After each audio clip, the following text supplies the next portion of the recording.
So anti-Markovnikov addition reaction for alkene to haloalkane. Which type of products we obtain? We learned one this type of reaction that is called Markovnikov rule. As per Markovnikov rule, we have seen, friends, the halogen will add it to the carbon of double bond having less number of hydrogen, and hydrogen halide will add it to the carbon of alkene having more number of hydrogens. Now, one more effect we are going to learn here, that is known as Kars effect or peroxide effect, or its anti-Markovnikov rule. Two scientist friends, one M.S. Kars and friends F.R. Mayo. F.R. Mayo has given this rule in USA. It is known as anti-Markovnikov rule. First of all, we are going to learn what it was. So it's very simple. When we take unsymmetrical alkene having 3 or 5 carbons, so this is propene, and we add, friends, hydrogen halide, for example HBr. This is specially in presence of, friends, benzoyl peroxide as a catalyst. Please remember C6H5CO twice O2. This is called benzoyl peroxide. In presence of this catalyst, friends, we will obtain the product CH3. This hydrogen will go to the second carbon, and this is CH2, and this bromine will go to the first carbon, and the product we will obtain is 1 bromopropane. So this is the most important term, that we obtain the 1 bromopropane in Kars effect. And friends, as per Markovnikov, we obtain the 2 bromopropane in the same reaction, but the catalyst is absent. So you can conclude that propene plus HBr have 2 options as per Markovnikov, friends, and as per anti-Markovnikov. So as per Markovnikov, we will obtain, friends, 2 bromopropane, and as per anti-Markovnikov, we will obtain 1 bromopropane. Here we must use benzoyl peroxide as catalyst in anti-Markovnikov. So this is the difference. This is the most important difference in products which we obtain. 1 bromopropane will be obtained as per Markovnikov. Now let's learn what is the mechanism takes place in the reaction of anti-Markovnikov rule or Kars effect. So first of all, friends, in mechanism of the reaction, there are few steps. In first step, this is C6H5CO and then O. This is C6H5CO once. Then, friends, 2 oxygen atoms which are mentioned here outside the bracket, and once again this is COC6H5. So this is called benzoyl peroxide. So benzoyl peroxide is the catalyst used in, friends, the reaction we can say anti-Markovnikov or Khars effect. So look at here what happened in first step, friends. In first step, first of all, this will be breakdown into two equal part. So you can see C6H5CO and one more oxygen here. So from this bond will be break down into two equal parts C6H5CO, C6H5CO. So we'll obtain C6H5COO. How many times? Two times.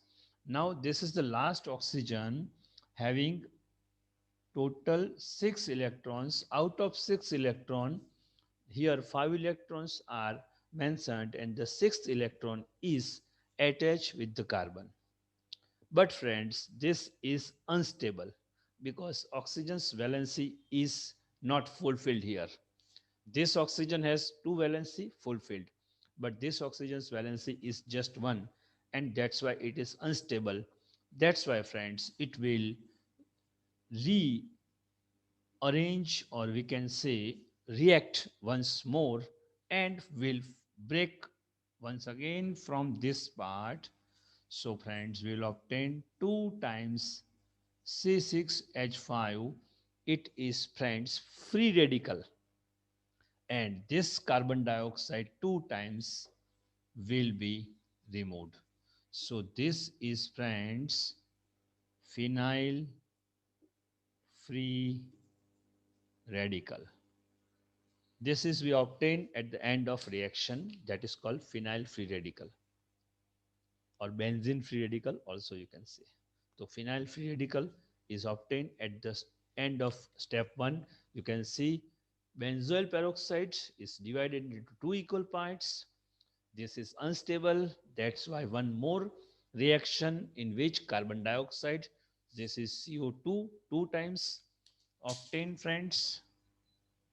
And then, friends, phenyl free radical will be obtained. Now, friends, this phenyl free radical will start working with this hydrogen bromide in step number 2.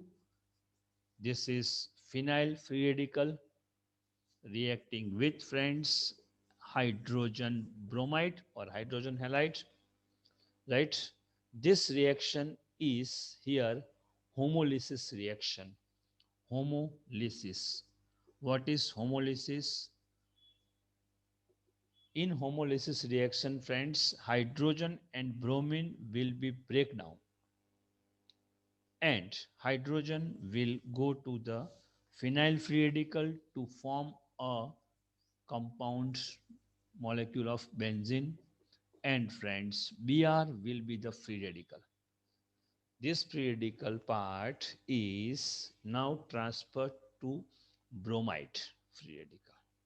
Now, friends, this is step number 2 over. We obtain the bromide free radical. You can see, friends, the propene, HBr, and this is the product. So this is the overall reaction mentioned here, and these are the steps. So it is called mechanism. So what happened? You have seen first benzoyl peroxide. This is itself decompose or divide into two parts, and at the end phenyl free radical is obtained. Then phenyl free radical reacts with HBr, so this is done. Now this one is left. In step 1 this is reacted, in step 2 this is reacted, in step 3 this will be reacted. I think you got my point. 1, 2 and 3. So third point or third step, this is now we are going to learn CH3CH double bond CH2, friends. This is propene. Now when we are free radical attack on this propene, once again homolysis reaction takes place, and Br can join either carbon of double bond. So this two we have option of carbons on which the Br atom can join. So first I am giving you both options here. Please, for example, first option CH3, CH, CH2, and Br, and this will be free radical. If Br is joined with the middle carbon, in that case, last carbon will be free radical because its valency is incomplete, not fulfilled. Another option, if bromine is joined to the first carbon, in such case, the middle carbon will be free radical. Here, this is free radical carbon attached with only one carbon. I repeat, friends, this free radical carbon is attached with only one carbon, and that's why it is called primary free radical. It is primary free radical because it is attached with only one carbon. And here you can see, friends, this is the carbon having free radical attached with one carbon on right side and one carbon on left side. And this is called secondary free radical. Now, friends, as per logic and as per experimental views, it is found that secondary is more stable. Reason behind it is this free radical is protected from both sides by two different carbons, and that's why, friends, it is more stable. And that's why, friends, this will take part only in fourth step. So step number 4, in step number 4, this secondary free radical will react with, this is CH3, CH, CH2, Br, will react with one more molecule of hydrogen bromide.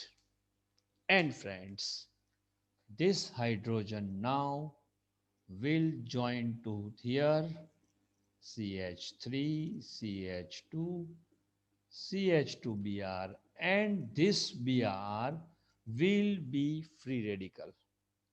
So the product we obtain is 1-bromopropane.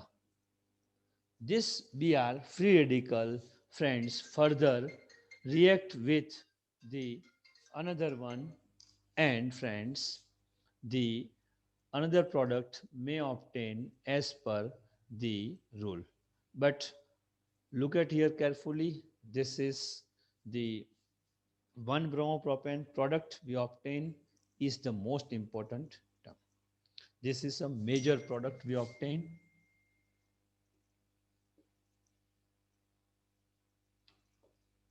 This is a major product we obtain. And friends, if we write the reaction of the primary free radical, in that case, in last step, you can show CH3, this is CH, Br, friends, and CH2 free radical if react with HBr.